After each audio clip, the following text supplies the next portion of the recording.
Princess ডায়নার ছোট্ট একটা কথা ছিল, যার সাথে পরিচিত আমরা কম বেশি সকলেই।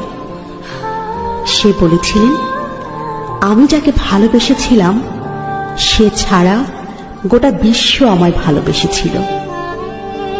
সৌন্দর্য, ব্যক্তিত্ব কিংবা আভিজাত্য কোনো কিছু দিয়েই প্রিন্সেস ডায়নাকে পেছনে ফেলবার মতো কেউ তার মৃত্যুর এত বছর পরও আসেনি।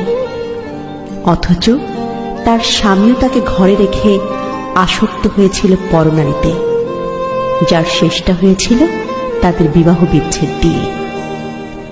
তোমরা অনেকেই বলো না, গুছিয়ে না চললে, নিজেকে সাজিয়ে না রাখলে পুরুষ হাতছাড়া হয়ে যায়।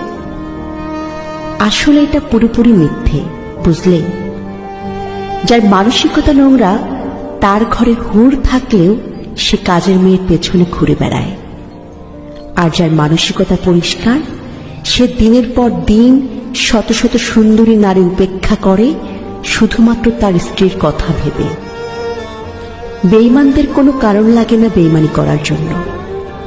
তাদের আগাগোড়া পুরোটাই নোংরামিতে ভরা।